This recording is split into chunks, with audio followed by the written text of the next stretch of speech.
우리에게 주시는 하나님의 말씀은 요한복음 9장 8절에서부터 12절까지 말씀입니다. 이웃 사람들과 전에 그가 거린인 것을 보았던 사람들이 이르되 이는 앉아서 구걸하던 자가 아니냐. 어떤 사람은 그 사람이라 하며 어떤 사람은 아니라 그와 비슷하다 하거늘 자기 말은 내가 그라하니 그들이 묻되 그러면 내 눈이 어떻게 떠졌느냐. 대답하되 예수라 하는 그 사람이 진흙을 이겨 내 눈에 바르고 나더러 실로암에 가서 씻으라 하기에 가서 씻었더니 보게 되었노라. 그들이 이르되 그가 어디 있느냐. 이르되 알지 못하노라 하니라. 선천적으로 시각장애인이었던 사람과 예수님의 만남에 대해서 확인했습니다. 그 당시 사람들 입장에서는 그런 장애를 가지고 있는 사람들에 대해서 긍휼히 여기는 마음은 지극히 당연한 정서였습니다. 지금도 마찬가지죠. 하지만 유대인들은 특히 그렇게 소외받은 사람들, 어려운 가운데 있는 사람들을 많이 돌아보았습니다. 그 자체는 분명히 칭찬할 만합니다. 하지만 그 이면에는 그들이 가지고 있는 또 다른 우월함 때문에 많은 문제가 있었습니다. 그들은 전통적으로 장애를 가지고 있다, 아니면 계속해서 어떤 불행한 일을 겪고 있다라고 하면 그 사람이 그렇게 된 모든 원인은 그 사람 혹은 그 사람의 부모 아니면 그 이상 때의 조상이 하나님께 범죄한 것으로 인해서 징벌을 받는다고 생각을 했습니다. 그렇기 때문에 그런 어려운 가운데 있는 사람들을 돌아보면서도 늘 한편으로는 그런 상대를 향해서 판단하는 마음이 가득했었던 것이죠. 그래서 실제 예수님께서 그 앞을 보지 못하는 사람을 주목해서 보실 때 제자들조차도 동일한 그런 마음을 가지고 주님께 질문했던 것을 우리는 알고 있습니다. 근데 어차피 주님께서는 그가 그렇게 된 것은 누구의 죄 때문에 그런 것이 아니라고 말씀을 하셨죠. 그렇기 때문에 우리는 더 이상 그 부분에 대해서는 뭐 이렇게 주의 깊게 살펴보지는 않아도 됩니다. 근데 분명히 알아야 되는 것은 첫사람 아담이 범죄함으로 인해서 세상에는 질병과 사망이 들어왔다는 것이죠. 우리 중에 어느 누구도 역사에 존재하는 어느 인류도 그거에서 자유로운 사람은 없습니다. 그렇다고 해서 어느 특정한 질병, 어떤 특정한 장애가 무조건 어느 시대, 어느 사람에 의해서 저질러진 그 죄 때문에 임한 것이라고는 말할 수는 없습니다. 분명히 주님께서는 그게 아니라고 단정하셨기 때문이에요. 물론 그럴 수도 있어요. 하지만 무조건 그런 것은 아니라는 것이죠. 우리가 다만 여기서 살펴봐야 되는 것은 당시 그 시각장애로 고통 가운데 있는 사람을 유대인들이 어떠한 마음으로 바라보고 있었냐라는 것이죠. 이미 살펴봤습니다. 그들은 그 사람을 향해서 적선을 하면서도 마음속으로는 과연 무슨 죄를 지었기 때문에 태어나면서부터 저렇게 앞을 보지 못할까라는 그런 마음을 늘 가지고 있었어요. 가정을 한번 해보죠. 분명히 주님께서는 그게 아니라고 얘기하셨지만 실제 그렇다고 가정을 해볼게요. 정말 그 사람의 부모 때 어떠한 이렇게 범죄를 하였고 그것이 하나님께 해결되지 못함으로 인해서 그 징계 차원에서 이 사람이 지금 그 장애를 겪고 있다고 가정해 보겠습니다. 그래서 뭐 어쩌라는 거죠? 다시 말하면 이미 예전에 있었던 죄고 그 죄값을 지금 치르고 있습니다. 그럼 더 이상 그 사람에 대해서 그 죄에 대해서 얘기하는 것은 의미가 없다라는 얘기입니다. 그러니까 죄를 무조건 덮자라는 의미가 아니에요. 어차피 그 심판을 받아서 고통 가운데 있는 사람을 향해서 계속해서 그 사람의 마음에 상처를 주는 행동은 어떠한 것도 의미가 없다라는 것입니다. 그들이 그렇게 생각할 수 있는 배경에는 그들 뼛속 깊이 자리하고 있는 선민의식이 한 몫을 차지하고 있었습니다. 우리가 잘 알고 있는 내용이죠. 그들 스스로는 하나님으로부터 부르심을 받았고 그 외에 유대인들을 제외한 모든 이방인들은 다 버림받았다라고 생각하는 생각이에요. 그러다 보니까 거기서 그치지 않고 그들을 사람 이하로 취급하는 그런 우를 범하게 됩니다. 그들 스스로가 로마의 지배를 받고 있는 상황 속에서도 심지어는 로마 제국 내에 속해 있는 사람들을 여전히 마음속으로는 굉장히 깔보고 있는 그런 마음 상태였던 것이죠. 근데 거기서 그치지 않았어요. 그들은 같은 유대인들 사이에서도 똑같은 선민이지만 또 그들 스스로가 정한 그 기준에 따라서 계급을 나눴습니다. 물론 굳이 뭐 불가촉 천민 같은 개념으로 나눈 것은 아니에요. 하지만 은연중에 그들은 서로 간에 그런 우월함과 비교 우위에 점하고 있는 사람들이 정해놓은 그 기준에 따라서 보이지 않는 서열이 있었다는 것이죠. 그러다 보니까 그들에게는 계속 우러나오는 그런 나쁜 생각이 있었습니다. 그들은 정말 하나님께서 택하셨고 그들은 잘 될 수밖에 없기 때문에 그들에게 뭔가 잘못된 일이 벌어진다. 그들이 설령 하나님 뜻대로 조금 살지 못해서 잘못된다 하더라도 그것은 문제가 되지 않을 거라고 생각했어요. 만약에 이스라엘이, 유대인들이 어떤 해를 입게 되면 당연히 그들이 유일하게 믿는 여호와 하나님이 이방 민족들 사이에서는 우습게 여겨질 거라고 생각했기 때문이죠. 정말 그들이 하나님의 체면을 생각했다면 결코 그들은 죄를 지어서는 안 됩니다. 근데 그들은 그것을 죄를 짓는 방편으로 이용했어요. 우리는 어떻게 해도 잘 될 것이다. 우리가 잘못되면 하나님이 손해이기 때문이다라고 생각했기 때문입니다. 근데 거기서 멈추지 않았어요. 지금 이 시각장애를 보는 관점에서도 그들은 그들만의 급을 나눴습니다. 내가 지금 멀쩡한 것은 적어도 나는, 그리고 우리 부모는, 우리 조상 때는 하나님께 범죄한 것이 없다. 우리 가정은 완벽하다. 율법적으로 철저했다. 나는 정말 의롭다라고 생각하기 때문에 그래서 나에게는 이러한 장애가 있지 않고 이렇게 불행한 삶을 살지 않아도 된다라고 생각한 것입니다. 그들은 이방인 대비 스스로 뛰어나다라고 생각을 하고 또 같은 유대인들 사이에서도 건강하고 좀 더 부하고 좀 더 배운 사람들, 좀 더 율법을 철저하게 지킬 수 있는 사람들은 또 그렇지 못한 사람들 대비해서 자신들이 더 뛰어나다라고 생각을 했어요. 정말 그렇게 생각할 수 있고 그런 기준을 가지고 판단할 수 있는 것은 사람이 할 수 있는 것이 아니죠. 오직 하나님만이 하실 수 있는 영역입니다. 그들은 이미 하나님의 위치에까지 올라가 있었어요. 본인들 스스로가 모든 것을 판단하는 수준에까지 이르게 된 것입니다. 참으로 안타까운 상황이죠. 그렇기 때문에 그들은 하나님께서 아무리 말씀을 하셔도 깨닫지를 못했어요. 이스라엘 역사를 보면 그들이 얼마나 많이 하나님의 말씀을 어겼고 하나님께 범죄하였고 하나님께 책망을 들었는지 우리는 너무나도 잘 알고 있습니다. 그 과정을 보면 때에 따라서 굉장히 혹독한 심판을 받기도 했어요. 심지어는 나라가 망하기도 했습니다.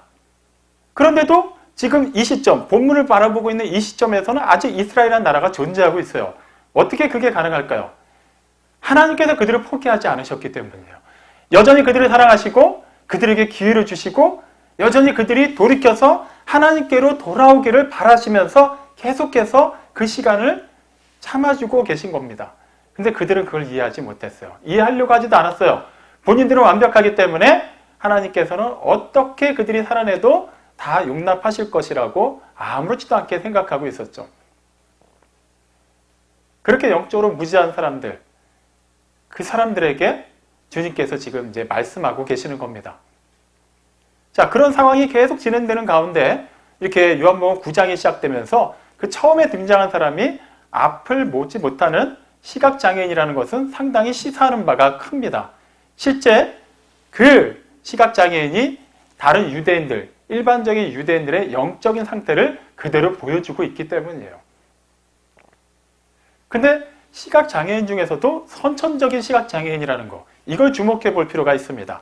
지난주에도 좀 살펴봤어요. 시각장애인은 굳이 크게 구분하면은 이미 날 때부터 보지 못하는 경우와 처음에는 보았지만 나중에 뭐 사고라든가 질병으로 인해서 보지 못하게 된 경우가 있습니다. 후자 같은 경우는 그래도 자기가 본 것을 기준으로 해서 어느 정도의 이미지라는 것을 가지고 있어요.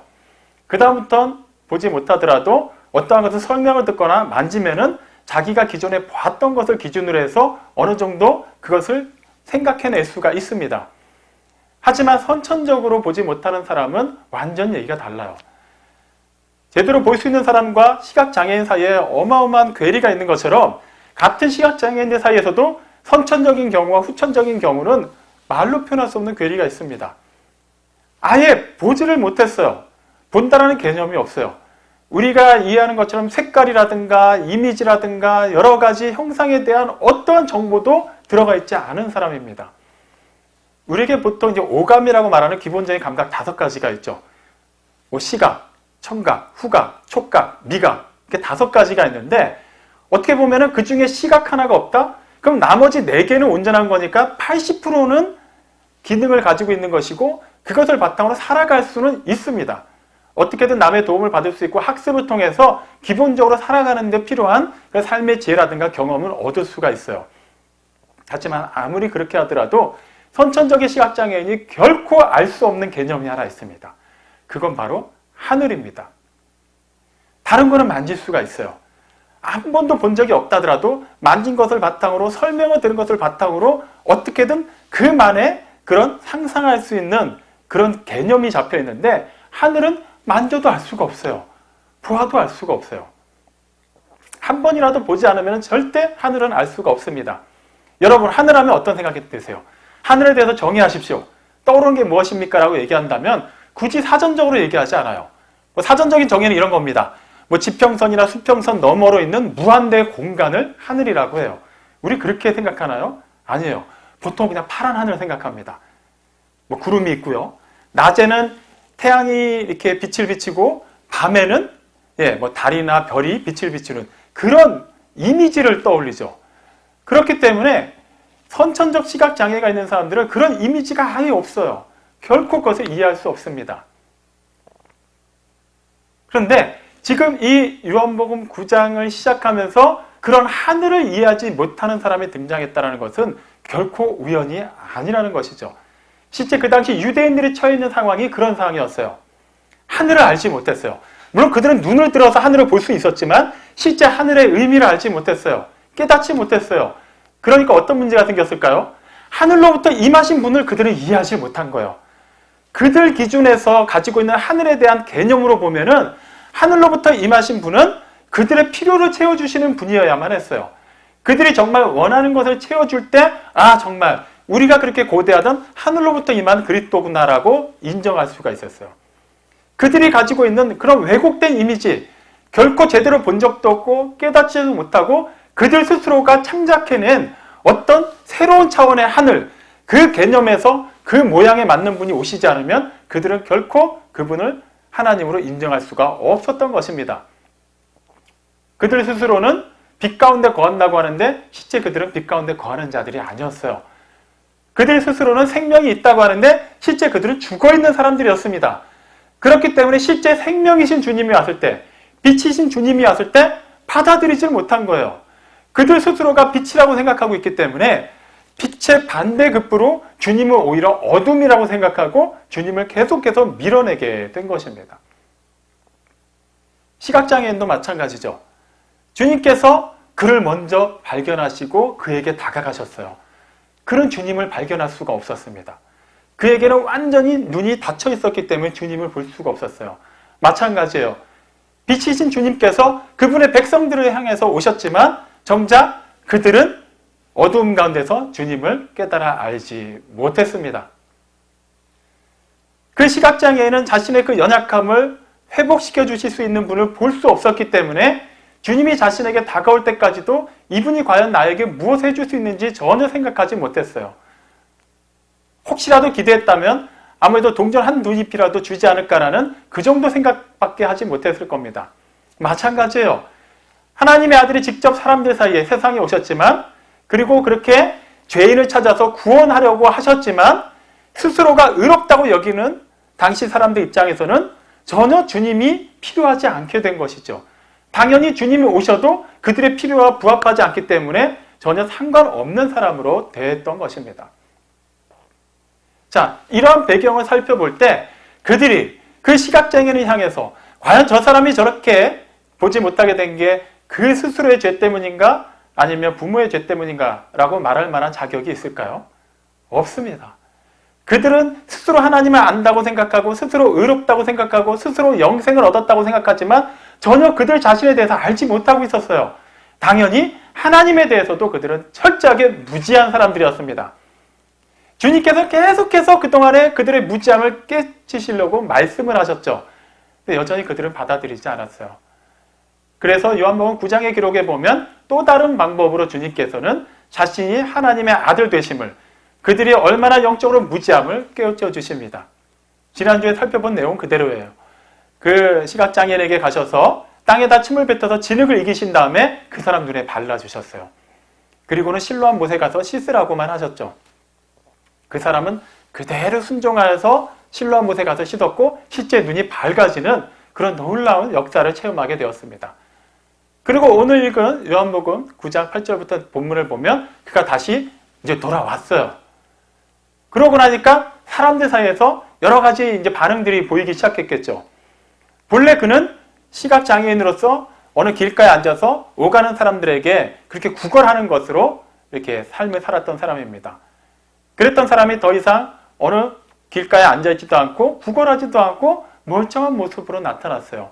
그러니까 그를 본래 알고 있었던 이웃 사람들, 그리고 그가 원래 구걸하던 거린이었던 것을 알고 있었던 사람들이 깜짝 놀란 거예요. 그리고 8절, 9절 말씀을 보면 그들 사이에 갑론을박이 벌어집니다. 우리가 알던 그 사람인가? 아니다. 우리가 알던 그 사람은 닮은 사람일 것이다. 왜 그들 사이에서는 똑같은 사람이 나타나는데도 그 사람 모습을 그대로 인정하지 못했던 것일까요? 받아들일 수가 없었던 거예요. 한 번도 그들이 살아오면서 애초에 날 때부터 보지 못했던 사람이 그렇게 일순간에 보게 된 케이스를 본 적이 없는 것입니다. 그러니까 그들은 설마 우리가 알던 그 사람일 리가 없다라고 하면서 계속해서 서로 간에 논쟁에 가까운 그런 일들이 벌어진 것이죠. 이것은 그냥 단지 충분히 그럴 수도 있겠다. 사람들이 놀랄만도 하겠다라고 생각할 수 있는 게 아닙니다. 정말로 어둠 가운데 있다가 빛 가운데로 옮겨진 사람, 허물과 죄로 죽었다가 생명으로 충만하게 되고 거듭나서 새로워진 사람에게는 분명히 주변 사람들 사이에서 그러한 반응이 이끌어질 수밖에 없다는 것을 우리는 분명히 알아야만 합니다. 그 사람이 정말 뭐가 달라졌을까요? 원래 구걸하던 사람이에요. 눈을 씻고 왔다고 해서 옷이 갑자기 바뀌었을까요? 입도는 그대로예요. 얼굴 모양도 그대로입니다. 머리 모양도 그대로일 거예요. 걸음걸이는 약간 달라졌을지 모르겠지만 외형적으로는 하나도 달라진 게 없어요. 갑자기 막 학식이 늘어났을까요? 갑자기 얼굴에서 막 광채가 일어났을까요? 그렇지 않았을 겁니다. 똑같았을 거예요. 하지만 그에게는 분명히 달라진 게 하나 있었어요. 기존에는 아무리 말을 들어도 알지 못했던 하늘을 볼 수 있게 되었습니다. 그의 눈 속에 하늘이 들어왔어요. 그리고 그가 하늘 아래에 있다는 것을 알게 되었습니다. 단지 그 차이 하나예요. 똑같은 하늘 아래에 있지만 정말 그 닫혀 있었던 온전하게 깨닫지 못했던 유일한 한 가지를 알게 된 그 사람과 애초부터 그 사람보다 훨씬 많이 하늘을 봐왔음에도 그것을 인지하지 못하는 사람들 사이에 확연한 차이가 있었던 거예요. 사람들은 그 사람을 가리켜서 막 혼란스러워하기 시작했습니다. 이것을 한번 우리에게 적용해 보죠. 우리가 정말로 하나님을 믿고 있다면, 하나님께 속하였고 우리가 원래 죽어 있다가 이제는 생명 가운데 거하게 되었다면 우리를 통해서 드러나오는 그 생명과 그 빛으로 말미암아 우리 주변이, 우리를 둘러싸고 있는 환경이 그것을 보고 있습니까? 주님께서는 자신을 따르는 사람들을 향해서 세상의 소금과 빛이라고 얘기하셨어요. 정말 소금과 빛이라는 것은 무엇으로 증명할 수 있죠? 굳이 이름표로 달아야만 될까요? 그렇지 않아요. 아무리 소금 모양이라고 하더라도 그것을 물에 넣어서 저었을 때 녹지 않고 짠맛이 나지 않으면 그건 소금이 아닙니다.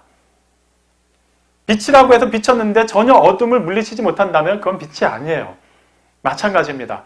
우리가 정말 본래 우리에게 익숙했던 그 세상 안에 그대로 몸은 있다 할지라도 우리로 말미암아 분명히 그 안에서 여러 가지 화학적인 변화가 일어나고 있다면 본래 익숙한 그 환경에 처해 있었던 다른 사람들이 우리를 통해서 뭔가 불편해하고 뭔가 껄끄러워하는 그런 반응들이 일어나고 있다면 그것이 정말 우리가 새로워졌다는 증거가 될 것입니다. 만약에 나 자신이 우리 교회가 세상과 연합하는데 전혀 거리낌이 없고 전혀 구별점이 없다면 그것은 이미 우리와 세상이 빛 가운데 있다는 것을 얘기하는 게 아닙니다. 우리는 여전히 어둠 가운데 있다는 거예요.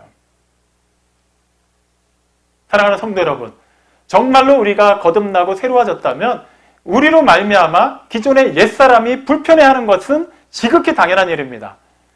세상이 우리를 미워하는 것은 너무나도 당연한 일입니다. 그것을 불편해하게 여기지 마세요. 그것을 피하려고 적당히 타협하려고 하지 마세요. 정말로 변화된 사람을 통해서는 세상이 먼저 깨달아 알게 되어 있습니다. 물론 그들은 영적으로 알지 못해요. 그렇기 때문에 그 다음 단계가 이어져야만 하겠죠. 사람들 사이에서 막 갑론을박이 일어나니까 이제 눈을 뜨게 된 사람이 어떻게 반응하죠? 사실 그 입장에서는 사람들이 그러든지 말든지 신경 안 써도 돼요. 자기는 이제 보게 되었어요. 더 이상 앞을 보지 못할 때의 그 삶이 아니라 이제는 보게 된 자로서 좀 더 자유롭게, 좀 더 역동적으로 살 수 있는 기회가 주어졌습니다. 그러니까 앞으로 뭐하고 살아야 될지, 앞으로 보게 된 것을 가지고 어떻게 남은 삶을 누리고 살아야 될지 그렇게 계획하고 자신만의 삶을 꾸리고 나가도 전혀 문제가 없어요.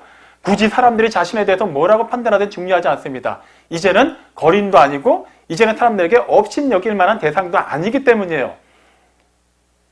하지만 9절 후반에 보면 내가 그러라 라고 얘기합니다. 내가 바로 그다. 당신들이 말하고 있는 예전에 알던 그 거지 맞나? 예전에 우리가 알고 있던 그 앞을 보지 못하던 사람 맞나? 맞다. 내가 그다라고 얘기해요. 어떻게 보면은 그 입장에서는 굳이 그거를 얘기 안 했어도 됩니다. 뭐 소위 말하는 유명한 사람들, 뭐 대표적인 연예인들 같은 경우는 자신이 뭐 데뷔했을 때 당시의 자료 화면이라든가 아니면 학창 시절의 사진 같은 게 유출되는 것을 상당히 싫어해요. 보통 그걸 흑역사라고 표현합니다. 그때는 지금과 같이 연예인으로서 화려한 모습이 아닐 때이기 때문에 지금처럼 이렇게 뭔가 대중적으로 알려진 모습 대비 너무나도 부족한 자신의 예전 모습이 알려지는 것을 그렇게 원하지 않아 하죠. 어떻게 보면 우리도 마찬가지일 거예요. 어느 정도 성공한 자리에 올라 있고 어느 정도 사람들 사이에서 인정받는 포지션에 있으면은 굳이 예전에 연약할 때, 부족할 때 여러 가지로 이렇게 준비되지 못했을 때 모습이 알려지는 것을 그다지 좋아하지 않습니다. 그도 충분히 그럴 거예요. 그는 다른 사람들 대비 단지 앞을 못 보는 정도가 아니라 계속해서 사람들 사이에서 뭔가 죄의 대가로 징벌을 받는 사람이라고, 어떻게 보면 저주의 상징으로 알려졌던 사람이에요. 굳이 그런 모습을 다시 상기시킬 필요가 있을까요? 굳이 안 해도 되지 않을까요? 근데 그런 자신 있게 자신을 밝힙니다. 왜 그럴 수 있었죠? 이제는 예전의 모습이 아니기 때문이에요. 이제는 굳이 거린의 삶을 살지 않아도 되기 때문이에요. 비록 그러한 모습은 있었지만 이제는 더 이상 그러한 모습으로 살지 않게 되었기 때문입니다. 사도 바울의 한 고백, 유명한 고백이죠. 고린도후서 5장 17절 말씀입니다. 그런즉 누구든지 그리스도 안에 있으면 새로운 피조물이라. 이전 것은 지나갔으니 보라 새 것이 되었도다. 지금 사도가 얘기하는 게 뭡니까? 예전의 모습인가요? 지금 모습인가요? 지금 모습이에요. 예전의 모습만을 얘기하자고 하면 사도는 결코 복음을 전할 수 없어요. 오히려 예수를 핍박하던 자였습니다. 예수 믿는 자들을 잡아서 옥에 가두려고 했던 사람이에요. 계속해서 그것이 알려진다면 그가 복음 전하는데 그게 도움이 될까요? 그렇지 않을 거예요. 그런데도 그는 그거에 대해서 알려지는 것을 두려워하지 않습니다. 왜 그렇죠? 이제는 그리스도 안에 있기 때문이에요. 예전에 그리스도 밖에 있을 때는 자기가 그랬었지만 그것이 실제 있었던 일이지만 비록 그거에 대해서 자기가 부인할 수는 없지만 적어도 그리스도 안에 들어가게 된 순간부터, 예수를 자신의 참된 주와 그리스도로 믿고 영접한 순간부터 그의 삶은 완전히 새롭게 되었어요. 그렇기 때문에 보라고 얘기할 수 있는 거예요. 변화된 나를 보라고 얘기하는 것 같지만 실제로 그가 보라고 하는 건 뭡니까? 나 같은 죄인조차도 들어서 사용하시고 나같이 소망 없이 죽음 가운데 처했던 사람도 들어서 생명 가운데를 이끌어주시는 그리스도를 보라고 얘기하고 있는 것입니다. 그것이 정말 주님의 은혜 안에서 거듭나고 새로워진 사람이 고백해야 되는 것이고 드러내야만 하는 것이죠. 우리를 통해서 정말 그러한 주님의 모습이 드러나고 있나요? 우리도 여전히 주님을 믿는다고 하면서도 경제적인 어려움이 있을 수 있어요. 질병으로 고통 가운데 있을 수 있습니다. 여러 가지 상처와 아픔 때문에 그것 가운데 계속해서 씨름하고 있을 수 있어요. 하지만 주님을 만났는데도 불구하고 여전히 세상이 우리를 보면서 저 사람은 단지 주일날 교회 다닌다는 것 외에는 전혀 우리랑 다른 게 없다라고 여겨진다면 우리는 스스로 다시 한번 생각해 봐야만 합니다. 정말 우리는 구원 받았습니까? 우리 정말 하나님께 속해 있나요? 그리고 그것이 누군가 보더라도 깨달아질 수밖에 없고 그것을 우리가 드러내는데 전혀 주저함이 없습니까? 여전히 나의 기질은 그대로 있고 여전히 여러 가지 상처로 말미암는 그 쓴뿌리에서 나오는 그 날선 말과 행동과 그 사고방식으로 사람들에게 상처를 주고 있으면서 주일날 교회에 나와서 예배드리는 거 그거 하나만으로 나는 구원받았다라고 스스로 위로하고 있지는 않습니까?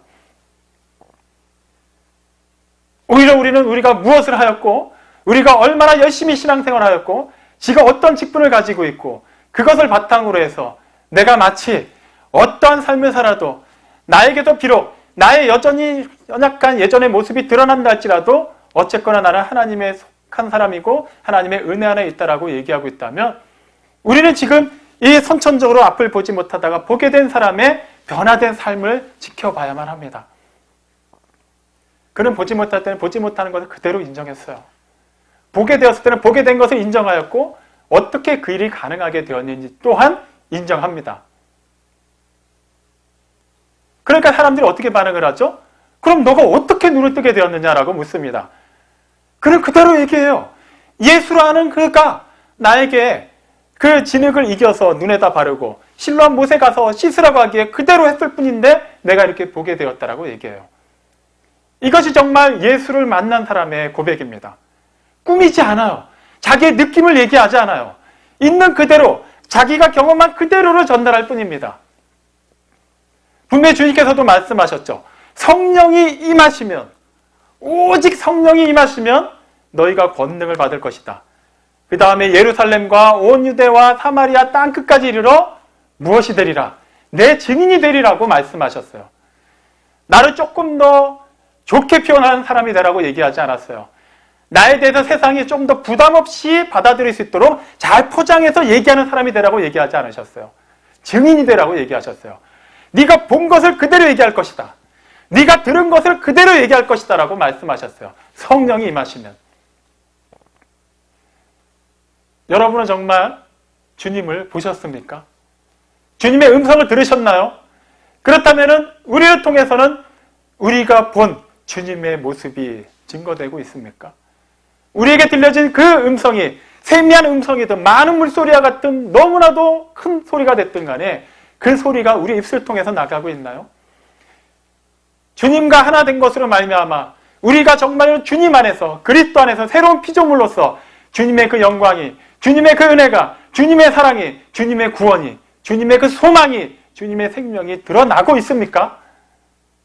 그렇지 않은 상태에서 아무리 우리가 우리 스스로 나는 하나님을 믿습니다라고 얘기하더라도 결과적으로는 나를 통해서 드러나는 주님의 모습에 세상이 반응하지 못하고 내가 그것을 담대하게 고백하지 못하고 그것을 확실하게 증언하지 못한다면 우리는 유대인들과 똑같은 처지에 있다는 것을 부인할 수 없게 됩니다.